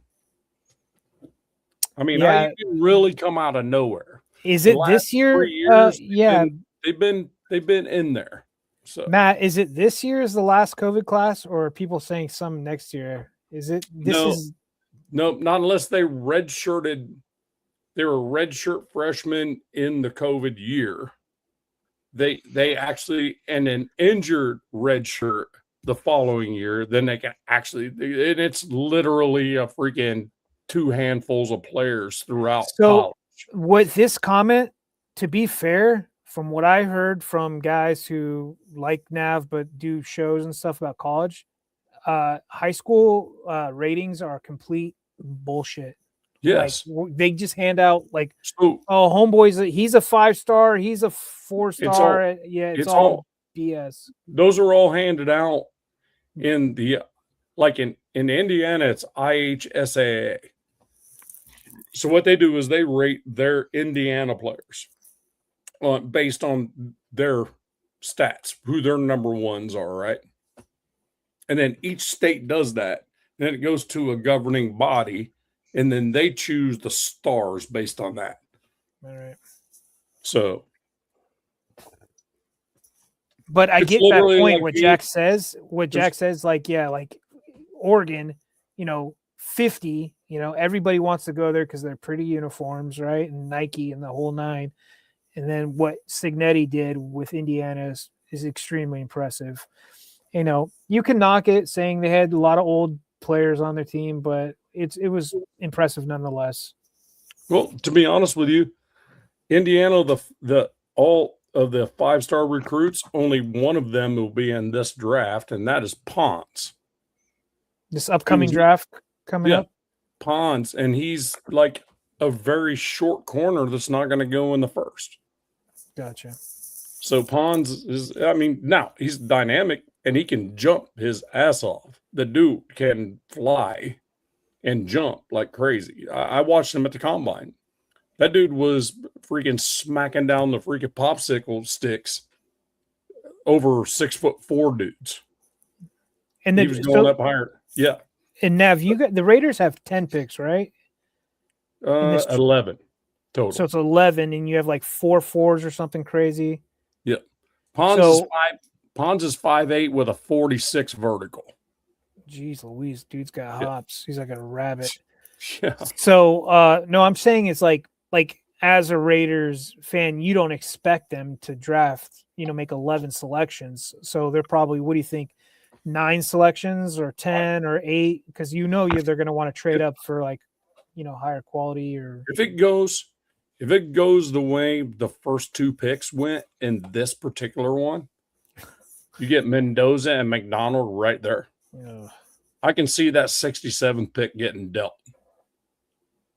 Well, I'm saying like with those 4th round picks, like that's ammo. I feel like for you guys to like jump up and grab somebody. Right, but I would say I don't think we're going that way. I think that 67 is going to be, if anything gets pushed, that one's going to be the one that be trading out of.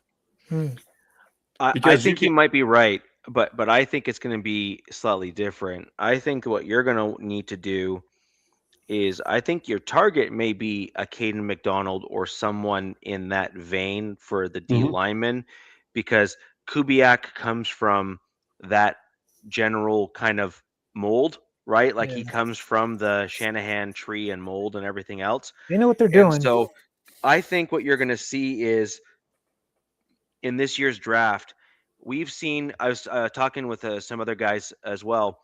We've seen the last 5 or 6 Super Bowls where D-line and overwhelming defensive line play have basically won the game for the team that's won the Super Bowl. I think I mentioned this a few weeks ago. Yeah. And that's why I'm like willing, Lawrence or Dexter Lawrence is requesting a trade. I'm like, I'm giving up my first round.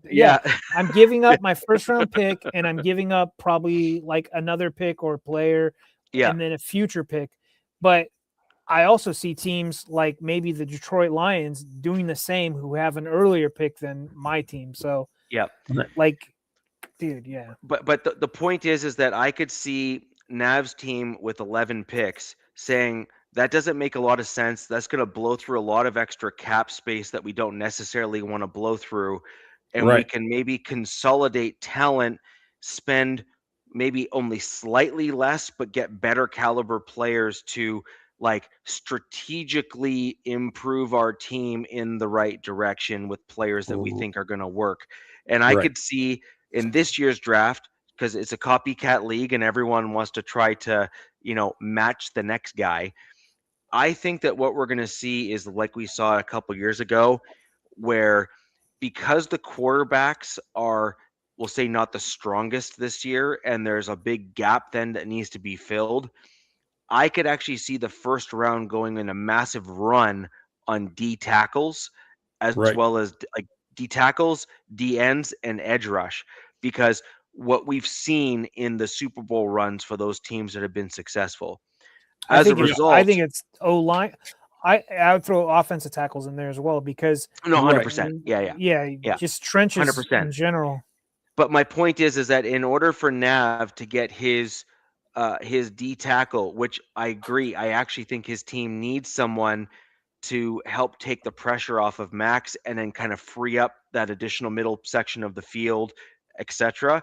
You have the picks, you have the cap, and you have the fortitude actually, and the runway within your new coaching staff to not do really, really well this year. And as long as you do better than you did last year and continue that forward progress as a team, like why not trade away pick 67, pick 36, and maybe one of the other picks in the later part of this year's draft, move yourself back up into the latter part of the first round and pick a dude in that high 30 range, or like high 20s and then the low 30s there to get that fifth year option, because these D tackles, if you hit on one of them, like we said earlier, you're talking 15 to 30, anywhere from 15 to 30 mil a year, depending on how good they are. You just said something that was key, is that that fifth year option, Right, man, is massive. So a lot of these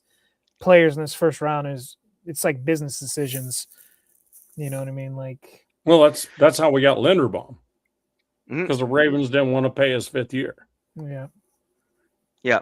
So I could totally see like pick 36 and 67 and maybe like 175 or beyond that. I don't know what other picks you have, but something like that, kind of getting packaged together to move back up to like, I don't know, pick like 29, 29, 30, something in that range. Well, And you guys to hit on another D tackle or a D tackle to get that fifth year option. And I've always been told if you have 2 4s equals a second, 2 fourth rounders equals a second rounder in this day's draft. Okay, so we have 4 fourth rounders. Okay. So that's why I'm saying I don't see us moving from 1st and 36th. 67, if there's anything to move, that's where it'll start at, depending on who's there. Now, those 4s that come around, okay, those right there can be moved back into the second pretty easily if the right person is there, the right one's there. I think there's a lot of value in the second round. Oh my God. The second and third round, like, are huge in this Getting draft. back in out of the fourth, back into the second and third round's a big deal. Dude, massive, Nav, because let's be real. Like, in my opinion, I don't think Sadiq or Vega are there for my team at 22 at all. I think they've already been picked. Yeah, I don't think McDonald's there at 36 for me. Right. So for me, like, and a lot of other Charger fans, they're like, our dream scenario is to find a trade partner and trade entirely out of the first round, which is like I kind of alluded to, or I kind of said at the start of this show, is there's a rumor that could be a massive possibility. And then there's also, there's the other side of it where nobody's doing anything. Nobody's moving at all because they want to stick and pick. So yes, like you were saying, that second and third round, the value is huge, but you do lose a fifth year option. Yes. Right. So that's another thing to think about. But I definitely want more picks. And I think you guys are, what do they say? It's like at bats, like you got 10 swings, right? Yep. So your GM could afford to screw up a few. Richie, how many picks do the Broncos have in this draft after dealing 2? So is it 5 as well, or 4? No, I think it's more than that. Well, I know the Chargers, we only have 5 picks. 5 picks. And to be honest with you, it's not enough, man. Like, we have 7 picks. Okay, yeah, that's all the way out through the 7th. Even trading, that's all the way to the 7th. Even trading 2 of them away. Yes. And so you guys are sitting pretty. Broncos especially how their team was already built and the re-signing and what you guys lost and gained. Yeah. There's no Yeah. way we get Matt, McDonald. at I think 36. everybody loves that ginger dunker, man. Yeah. He's got position versatility. He could play. I mean, he's a tackle, but people are slotting him as a guard. He's got that, like, they call him the old school body type. You know what I mean? Yeah. Jennings Dunker is. I just say, like, look, if my team can't have him, I don't want any team in this division to have him, because I'm gonna be really pissed having to see him. Brock Bowers already pisses me off seeing him as a Raider, because I really love Brock Bowers. I think he's an amazing guy. You know how much grief I took for saying we need to take Bowers at our position. You know what I mean? Where we were at. Because, best player available, we need a freaking compliment to freaking Mayer, because we got nothing else going on. So, you know what I mean? We got to, at least we can go 12 personnel and maybe score a touchdown from time to time. Just didn't realize that Bowers was him. Tom Telesco kind of, like, low-key hit it out of the park for you guys for your draft. He did, on his way out, yeah. Yep. All right, guys. Hey, I got to bounce. I got to get up like mega early tomorrow and get on the road. So I appreciate you all. It was a good time. I think we kind of hit it out of the park, all three of us. I mean, we're doing it real. You know what I mean? Like real style, the way we would see it. You know, doesn't mean our teams are going to see it the same way we see it. But look at the Ravens getting Sam Hecht at center is Yeah. That's solid. Nav, I will guarantee you my team will not pick the players that I would like them to pick in this draft. Probably not. I will literally guarantee it. Probably not. But guys, hey, I appreciate you. I'm gonna crash out. I need to go to bed. I gotta head out in the morning super early. Chiefs getting Jacob. And so, hey, I appreciate y'all. Hey, Raider Nation, love y'all. Kenna, Rosetown, all you guys that was in the chat, appreciate you guys. Have a good one, though. I'm out. All righty, man. We'll see you. Richie, go back to round one. Yeah. Let's just go through this real quick. I know this is just, whatever. Like, it's not the real thing. I just want to see where guys land. Ruben Bain to the Saints. Wow. Tyson to Miami. Okay. Caleb Lomo, Mekhi Lemon. So they did a couple of trades actually in this. Yes. Yeah. Mesidor going to Cowboys. Now, oh no, I'm not going to even float rumors out right now. Wow. Freaking Bears getting – I don't think that Bears need a guard. Did they lose one of their guards? Pardon me? The Bears. Like, they have Vega going to the Bears, like, on this. Yeah, we know. You shouldn't have taken – oh, Biggie's already coming at you. No, you. Me? You shouldn't have taken the tight end. You should have taken a defensive tackle or an offensive lineman with the pick. You may not be picking first. He's basically saying that you're picking here. I think he's talking about you. I didn't take a tight end because I'm not in the first round. Oh.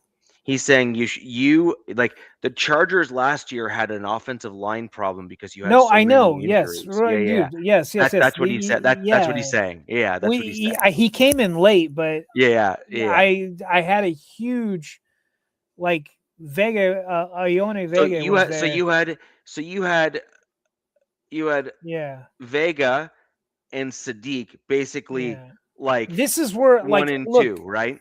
I think like 65. I don't know. This is because there's a lot of Chargers fans that love Sadiq. There's a lot of Chargers fans that love. I think they're both are white whales, but obviously with the necessity out of need, Ione Vega should have been the pick. But I was kind of just goofing around because I still got Bo Stevens, who I really like. Obviously, he's not on the same caliber, but I was also taking in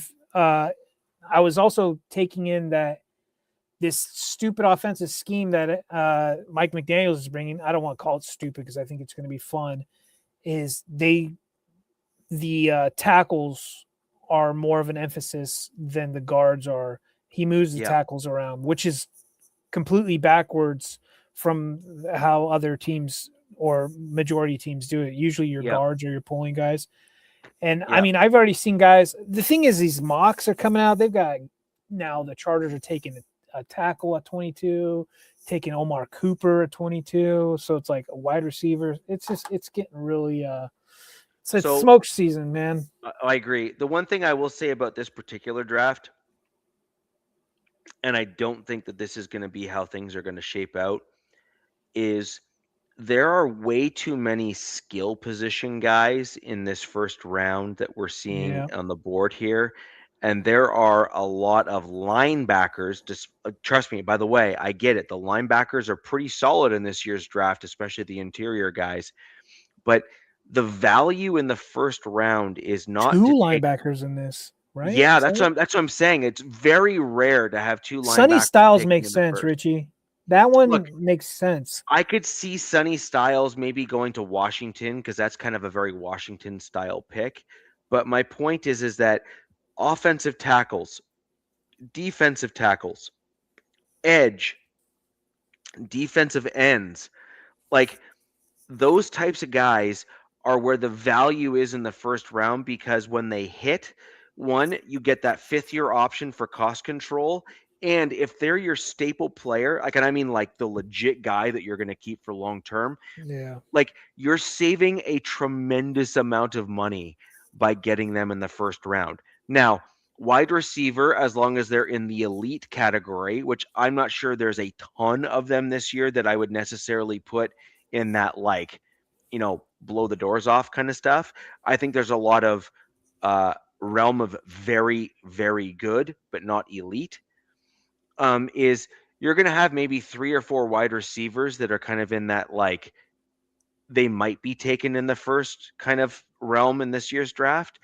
But I'm just not convinced that teams are going to start taking wide receivers in that quantity in the first round of the draft, unless they're like the Bills. I will say that Bills pick, unless they're the Bills, that Casey Concepcion, yes, to add with their DJ Moore that they just got. Yes. I don't hate that for them at all. That's what I'm saying. The Casey Concepcion or something, as an example, would be an interesting pick. Yeah. Now, Casey Concepcion, as an example, because of his injury, may not go in the first. I actually had Casey Concepcion as an example as someone that the Broncos might target as a wide receiver in the second, because the Broncos are at this interesting point where they're going to need to start retooling, getting speed and getting some more developmental guys into their wide receiver room. And he would be a guy that they wouldn't necessarily need to rely on per se this year in like the biggest way, but getting that guy that is a legitimate starter in him would be a potentially actually making sense for my Denver Broncos in the second for our second round pick, as an example. I actually really like Omar Cooper too. I don't think this is obviously showing the Ravens traded with somebody, but I think he's going to be a fun prospect. All right, we're on 2 now. So this is round 2. Dude, Keelan Rutledge, stud guard. That's great. Yep. McDonald, man. If that happens in real life, we're going to be sick to our stomachs, Richie. Yes, I agree. And then Denzel Boston. Rodriguez is a legit pickup for the Chiefs. Whoa, if that happens. Chiefs. So, they traded back up. Yeah. Yep. In this draft here, they basically said, screw the picks and we're getting our guy. Yeah, I think so. Yeah. Ty Simpson. So that's where he goes. That kind of sucks that he's not getting picked in. You're going to want him to get picked at the. You're going to want him in the first, end of the first, something like that. That's an example of a guy, a quarterback or whatever. Now, then the flip side of this, DZ, here's an interesting one though, right? Is you can get your 5th-year option and then get that 1 year additional year of some modest cost control, and then you can extend them in like year 4 or 3, and then maybe try to get like the value out of it or whatever.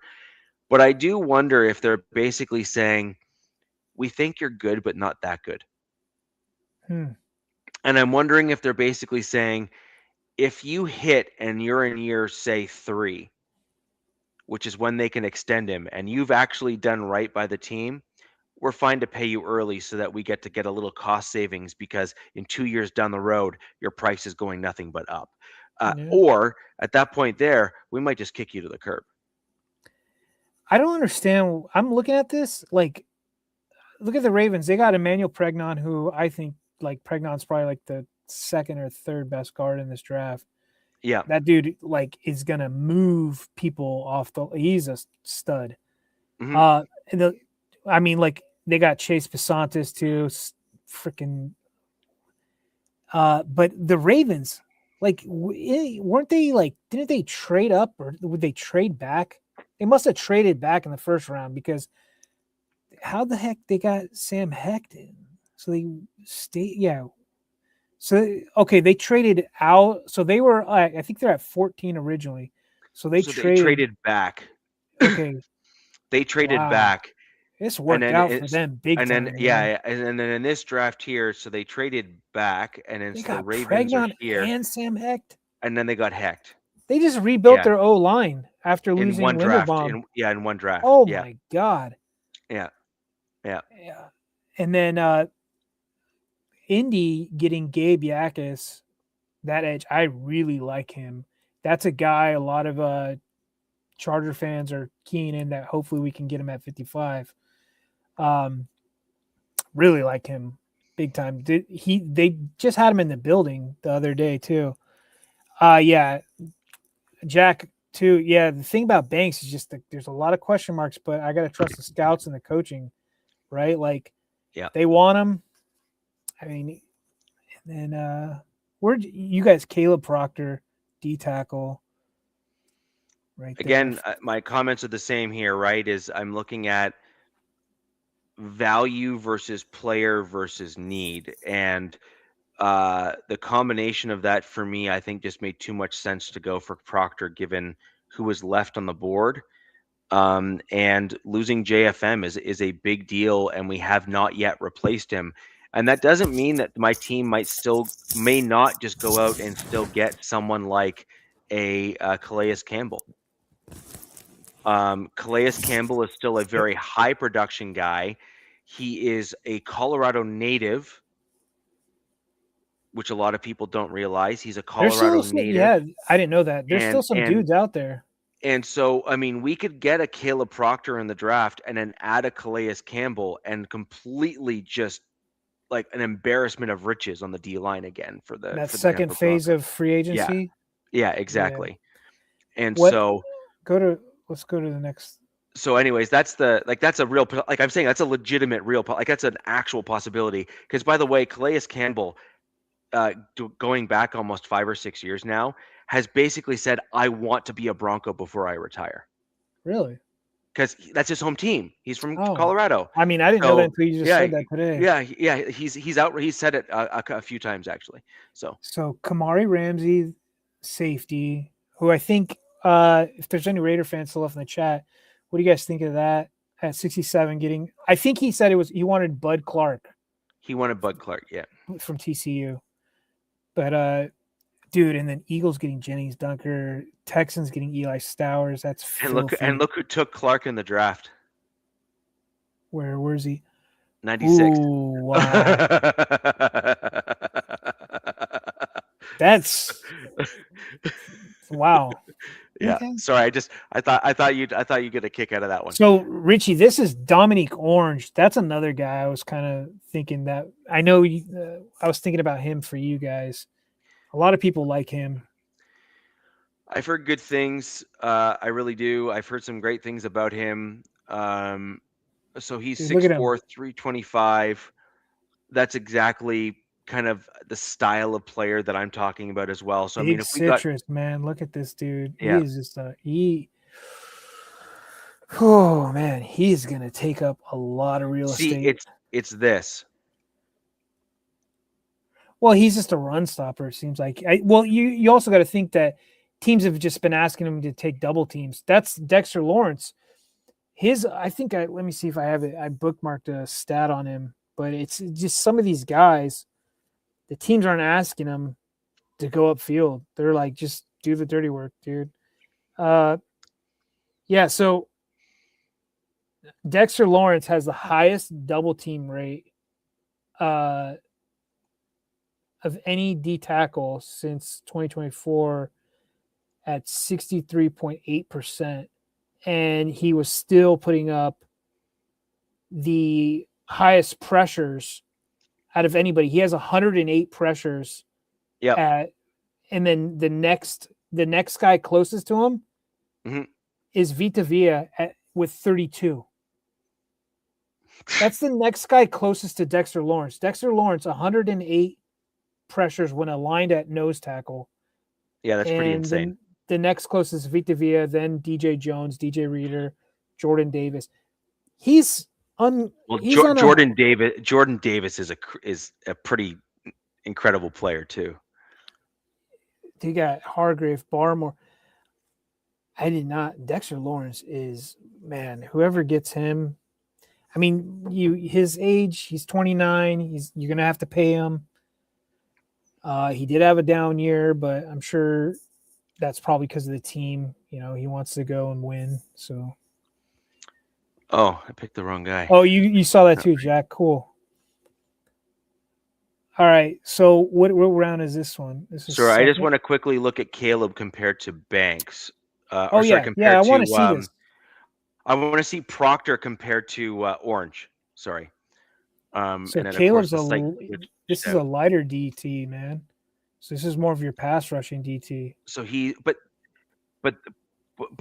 that's what I kept on saying though, is that you want a guy that can blend between the two, and that's what the Broncos have, generally speaking, slightly lighter defensive tackles and whatnot, right? So yeah. That's their MO. That is their MO. So he's obviously slightly smaller. I'm not even necessarily concerned about that. But his hand usage and rush execution is a 7.4. So it's the exact inverse, basically, of the other guy. Yep. His pursuit and balance and leverage. So, like, this whole piece here, the number 1, 2, and 3, are it's basically John Franklin Myers. And, like, the play strength, that could improve. Obviously, that's correct. The one. Yes, but obviously size, you can't do anything about that. And in fairness, like, it's not that big of a gap compared to like what would be deemed like Ardell. What's up, man? And that kind of stuff. So, anyways, to me, this guy just kind of fits my Denver Broncos team. We have other guys on the roster that are like literally what we already need on the team, and so he would just be a guy that we can develop and kind of get there. Also, keep in mind that we have Savion as well, who we drafted last year. He's in his second year. He's in a lighter mold, or a slightly lighter mold, defensive tackle as well. And so he could also potentially be filling in that role too, which is possible. I'm not saying it's likely. I'm saying it's possible. So this is round 3. This is again a round where the Broncos don't have a pick. Chiefs getting Cassius Howell. That's solid pick for them. Yeah. I mean, that's disgusting. I know they got Jadarian Price to get another running back onto their team. Jack and Nav love that. Yeah. Jake Galday. So that's the linebacker that went to the Panthers. I really like that linebacker. And then me getting Derek Moore for the Chargers. Somebody, God, they were just talking about him in one of my Charger podcasts I listened to, and he looks like a promising prospect, but he's kind of raw in some areas. Usually this is what's happening when you're getting down in these rounds. There's a lot of asterisks with these guys. See, Katron Allen reminds me a lot of the running back that came from the Steelers to you. Except I think he's better. Najee Harris. Yeah. So he didn't. I don't think Najee signed, but I think a lot of these guys that are visiting, because they're waiting. They're going to wait. Yeah. So the Raiders will probably sign him either after the draft or after June 1st or something. Yeah. All right. And then we're into round 4. Logan so Taylor. You have Seth McGowan, which is my pick here. But you Which start is off a with Logan Taylor here for that should the just be Richie's. This is Richie's wet dream, essentially. This isn't. Yeah, but no. I mean, this would be awesome. Well, I'm looking at where my team struggled last year. We struggled as we made it later into the year because we ended up losing guys to injury. And you need depth at these positions so that you're not having a drop off when eventually guys get hurt. Yeah. And the Broncos need a bigger running back to pair along with our J.K. Dobbins pickup, who we are, throwing the chips back on the table with. He's a phenomenal running back. I'm not even complaining that we necessarily brought Dude, him when back. It's just, JK was like killing yeah, it, and then he was yeah. lighting the world on fire and he got hurt, which is what he, but the problem is he seems to always get hurt. Even if it's fluke injuries, he seems to always get hurt eventually. And so I think the Broncos, Richie, were like, all right, we don't need two of those guys on our team. So they ran it back with JK and let Dre Greenlaw they're like, see you later, dude. We're not dealing with this another year. Is that fair? yeah. Well, I think Dre Greenlaw, if you saw his interview that occurred after the season, which you probably didn't, but I'll let you know No, I basically what he didn't. said. Yeah, what do you say? He was basically like, I hated my time with the Broncos. It just wasn't a fit for me. I didn't like the the whole thing, yada yada yada, blah blah blah. And I think what Dre Greenlaw needs is he needs a much looser coach. He needs a guy that's a little bit more of a turn a blind eye to stupid antics, like someone who's kind of maybe more along the lines of He needs a Mike McDaniel on the defense. yeah, he needs someone like that. Did He you needs hear like that. those things that it was Mostert, I think, was doing a podcast. He was talking about Mike McDaniel that, like, I guess as a head coach, players didn't really respect him and were Correct. Yeah, and like kind of just putting I don't know if someone said they put hands on him. I don't know. But yeah, but they need a they need like some of these guys just want a friend rather than a mentor and a coach. Yeah. And I think that's unfortunate. I think Greenlaw showed some character challenges, if I like, not like in like the bad way, but just like flaws in terms of how he approaches the game.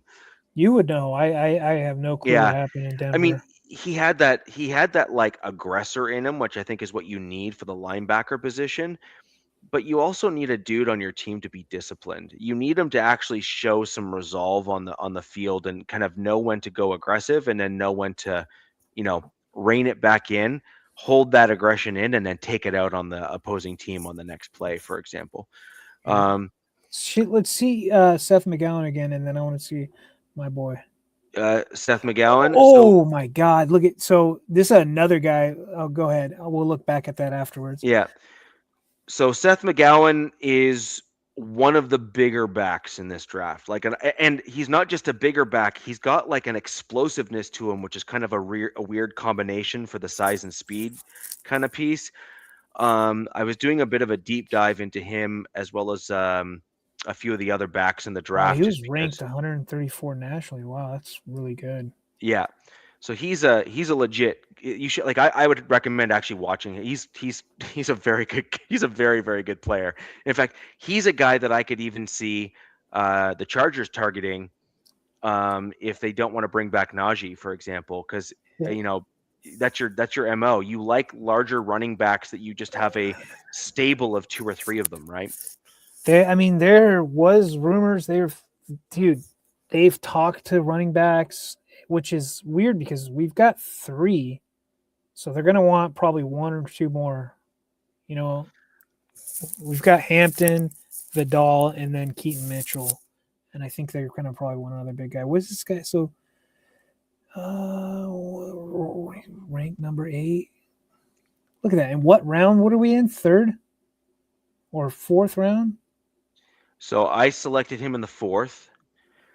And you're getting the number 8th ranked running back. That's pretty good. And he's the 8th ranked running back. The other thing that I like about him, again, he's 6'1", 215. He's got a combination of pass catching. He's got explosiveness, so he can get through those gaps, like the downhill run, which is the style the Broncos like to run. Yeah. Which I think would be a great addition to the team. Pretty good vision, agility for his size, which is kind of rare when you kind of have that mix of that, like, agility. And he's a well above average receiver. I don't necessarily agree per se with the physicality score, but I could at least just kind of let it slide and kind of wait to see what happens. I've seen quite a number of plays where he has actually like pushed dudes across the goal line in college. Now that's college. I did not see anything of this guy, so I'm gonna have to check him out. Anyways, really liked the stuff that I saw on him. He's got the right kind of blend, I think, from my Denver Broncos. And then I think that once you add some additional muscle and through some additional strength conditioning and all that sort of thing, I think you're going to have one heck of a player as a running back. Just as an aside, my number one running back that I would like to have and like to see is Katron Allen from Penn State. Who did he go to? He went to the Steelers. Right? He went to the Steelers in the third round. Katron Allen would be the guy that I would actually want to target. Seth McGowan would be my second.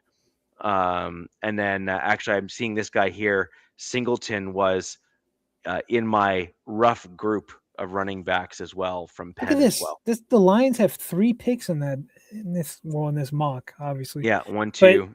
I know we're gonna do. We got that Raider, but right after the Raiders at 118, the Lions got Landon Robertson, that kid from the Navy, who is just like, he's that undersized D tackle, but is like just produced for like the last 3 years. Yes, and I would not hate having that guy on my team. It's just with 5 picks. It's like you never know. Taking him all the way back in the 4th here, I think, is appropriate. I think you take a flyer on him in a round like this. Right. The problem is, though, is that he's got to put on a lot of weight in order to have that same success, in my opinion, at the NFL level. Could be. You're probably right. And so he would have to be a bit of a project guy, and you'd have to have the team with enough depth in front of him in order for you to allow for that to happen, or he'd end up being a practice squad guy. And this, so look, then you got Mendoza with his running back. That's cool. And let's look at Bo Stevens. This guy, like if I was a GM, I was gonna get fired if I didn't get this guy. Yep. So you have some interesting guys here. You have another D tackle for the Bills. That would be a common one. Like I said, Nicholas Singleton is another dude that I had on my short list for running backs as well. He is a decent kind of combo style running back who, again, would fit well for the kind of like a mixed power combo bit. Still like Justin Jolly as a tight end. I still like a few other guys as tight ends as well. Let's show Bo Steve. Can you click on him? Can we just see? I want to see his sure. Real quick. It takes like an hour to load, but they gotta dig through all their stuff.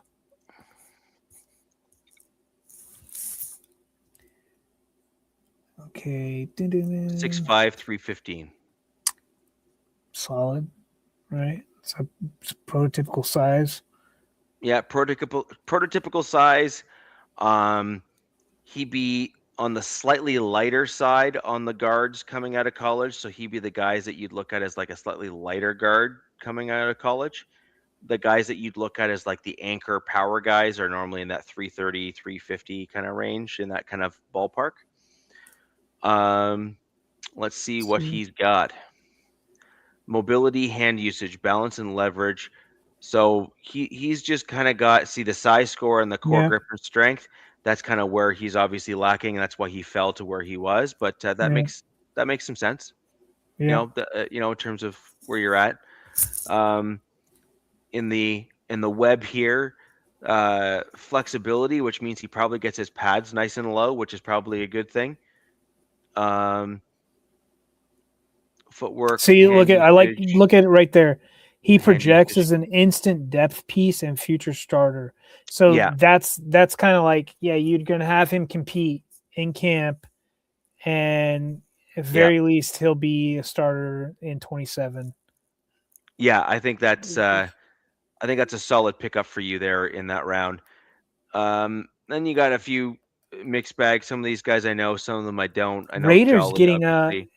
See Roush. See, look, the Dolphins took Roush over Jolly. I was saying Roush is like a low key guy that I think is going to really climb up some draft boards, and I could even see him if there's a rush on tight ends where like a bunch of those tight ends start falling. I could see him getting picked up even earlier than the 4th.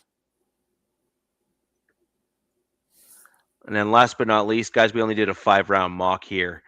So we didn't go any deeper than that into the draft. God, the Bills got Nadami Tucker. Damn it! So the reason I like that, he was with our DC Chris O'Leary at Western Michigan, and just like went bonkers. But he's an older prospect. Yeah. So let's see. You're probably the first pick in this draft. No, I'm right here. No, I meant like out of the division. But look at that. Look at freaking Tennessee. Got Logan Jones. Great. Yeah, that's a good pickup right there, Logan Jones. Dude, Jake Slaughter to the Bucks. So I think it's Slaughter that had the injury. So they're gonna he's probably gonna sit on their practice squad or backup this year, and then probably next year will be their starter. And then I could see him being a swing guard. Potentially, yeah. And then eventually I think he'll take over for their center there, who is a pretty elite level center, but he's getting older. So that makes a lot of sense. So I went with Caden Barnett. I know you guys didn't really know much about him, but his nickname, for those who are new and joining the show, his nickname is the Vanilla Gorilla. Great nickname. Which is, I mean, that's one hell of a nickname. He's 6'5", 320. Big boy. Projected as a guard from Wyoming, which is that like prototypical kind of like power style school. Plays at altitude. Which is a good thing. So he's kind of used to, that kind of thinner air and whatnot. Yep.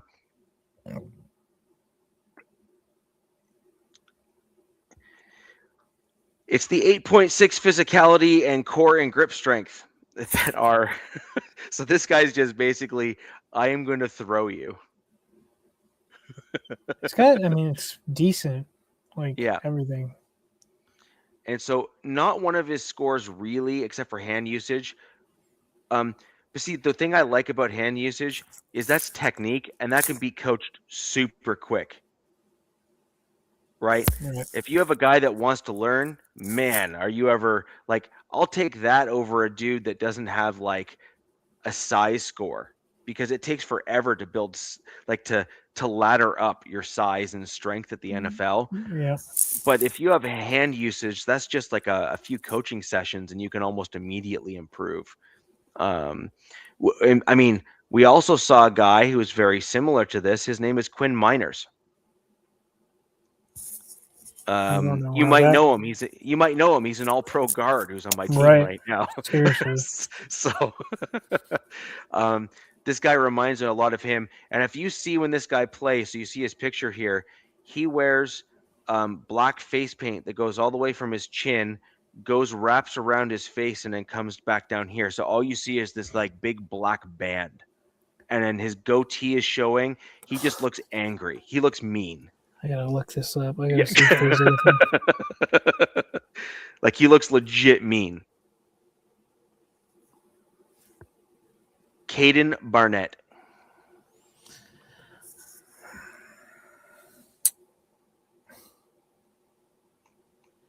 Dude, look at this guy. Yep. Boom. I see it.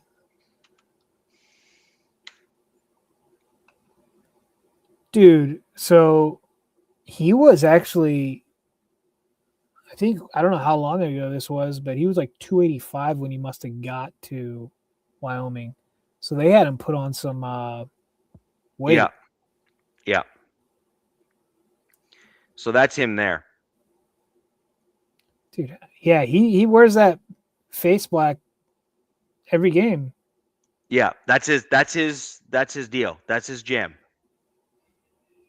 Dude, there's a picture of him in their yellow jerseys with it like it's all you see is black. Yeah. That's Yeah. crazy. So anyways, I like the way he plays. I've watched a little bit on him now. I'm starting to get into the linemen. I'm starting to get like the offensive linemen. I'm starting to get into the tight ends. And I started digging a little bit into the wide receivers, but not enough to have any that I thought were, wow. The thing with wide receivers is I wanted to try to find a few gems that came from, say, smaller schools that were polished route runners that might kind of go like under the radar where some teams might not be willing to take them. The Broncos have enough depth in that position group where I think that they Take a can shot. afford to take a shot on a guy. And I think that might be an interesting one for my Denver Broncos to find someone that they can take a swing on. I just hadn't evaluated them enough. This guy I really liked just because of his style of play. How many times have you heard me on the show say, I would much rather have a dude that is a gifted run blocker, that is aggressive, and I can teach him pass pro. I honestly believe that you cannot necessarily teach the other way around. And that's because run blocking is a mentality and a way of approaching the game of football. And most dudes either have it or they don't. I mean, in general, like when you hear like linemen talk, they love run blocking. Like you want them to love run blocking, and for the most part, they say they do. That's what they say they like. Yeah, they say they like it, but then the thing is that even a lot of those dudes that say they like run blocking, they're probably not the best at it. they're not very good at it, right? It's the guys that like run blocking that are good at it that you're like, yeah, I want that guy.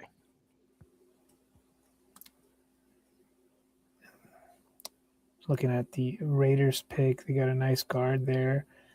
Build out their room, and then the Bills, man, love that pick. And then let's see.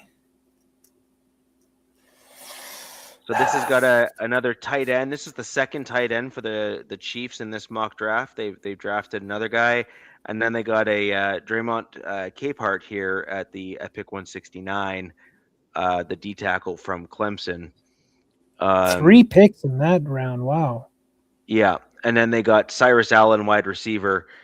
The Chiefs have moved around a lot in this mock draft, which is making me think that they're very much trying to retool and reload in this draft, even though they probably are not going to do all that well overall as a team without Patrick Mahomes. And then I think what they're really looking to do is to get themselves like completely aligned, and then they're going to come back in 27, and I think they're going to be a force to be reckoned with. Possibility, yeah.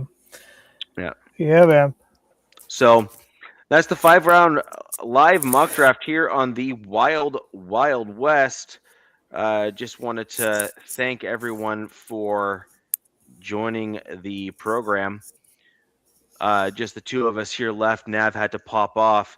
If there's any questions for us in the chat, happy to answer them. I will pull up Ardell. Ardell's been a long-time fan of the show. I think I pretty much answered it. In my draft, I selected Seth McGowan. Other options, Katron Allen is my first pick at the running back position. I want a running back selected by my Broncos no later than the 4th round. And I would actually like to double dip at the running back position this year, which is what I wanted to do last year. But, Sean Payton said no. My goal ultimately is to see J.K. Dobbins, R.J. Harvey, Seth McGowan, and I'd like another back added on the roster that isn't on the team right now, someone that we can rely on that is within a similar mold. My Broncos play at altitude. and we need backs that can wear the other team down and can, run between the tackles and do all those sorts of things. A guy that I would be super curious about if he might just be able to sneak in to become a UDFA would be Rasul Faison. He would be another running back that is in a very similar size and speed mold to Seth McGowan. And my answer is pick them both up because I want to move out and on from the running backs that are currently on the roster. Get rid of Jaleel McLaughlin, who, as much as I like, I just don't think is a versatile enough running back. Get rid of Tyler Bidet, who he had his opportunity last year and really didn't make much of it. And then you stick with JK, RJ Harvey, and then retool the rest of the room. And then, see who comes out and see who shakes out of the cuts. And then you bring in another running back and sit them on the practice squad. And, June 1st is going to be interesting. That's going to be interesting. Yeah. My GM seems to love the dumpster dive, so I think that's where the Chargers do a lot of their moves. But it's going to be interesting to see if your Broncos do cut some of those running backs you just mentioned. No, they picked them up. That's the thing. They're on now min vet deals and that kind of stuff. And so the Broncos have already kind of shown. And the one thing I don't know, and I have to look it up, is if a minimum vet deal guarantees them that money and if it counts towards the cap or not. I don't know if it does. I have to look it up. But if those minimum vet deals don't count towards the cap, but it's guaranteed to the player, the owners aren't going to really bat an eye at a couple $1 million here or there in terms of cuts and whatnot. So it makes a lot of sense to bring in two guys that you're comfortable with that are really good in the locker room in Tyler Bidet and Jaleel McLaughlin. And then if you retool and get guys in the draft that are better than they are for the fit and direction of the team, then you can move on from those guys or even trade them to another team if they want them for like a 7th round or a 6th round pick or something and go from there. Yeah, man. Yeah. So that's the 5-round mock draft I have. I do think that my team is going to probably try to target a tight end in this draft. So probably what I have here isn't necessarily going to be what we're going to end up going for. But this wasn't what I think my team is going to do. This is what I would like my team to do. Yeah. And that's how I'm kind of so, what I feel with my draft is this isn't where these players are going to be, but this is what I would do if they were there. Yes, exactly. Exactly.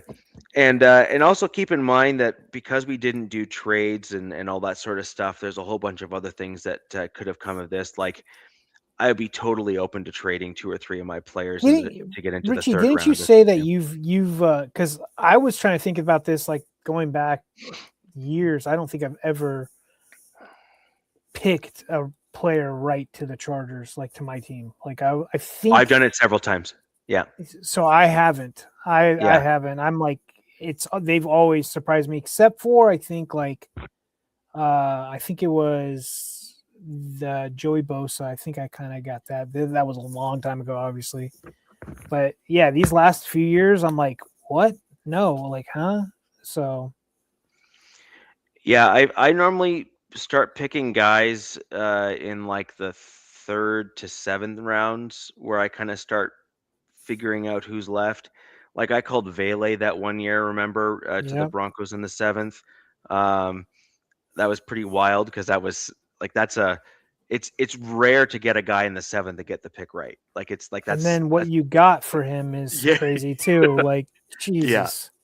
Yeah. I think that would be kind of something fun, maybe next week or something. But just I don't know, see if we can get something. We don't have to do a mock, but just be I'd like to see if I can get something right. I don't know, some way, somehow. That'd be But you can't predict players sliding or trades and whatnot. Yeah. So. Yeah, and there's a few interesting guys that.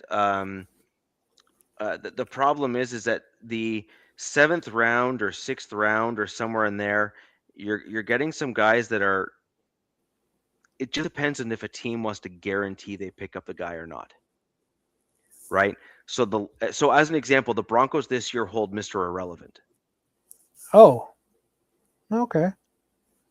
So Mr. Irrelevant for the Broncos, really at the end of the day, is we want you on our team, and that's that. Right? There you go. And Yeah. so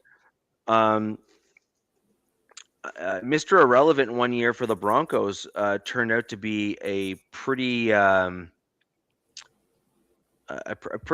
incredible guy. He was playing pretty well. It was the Bills quarterback's nephew, and he had some problems, unfortunately. There's been some ongoing memes where he was chased out of a dude's house because he had some drug problems and stuff with a vacuum.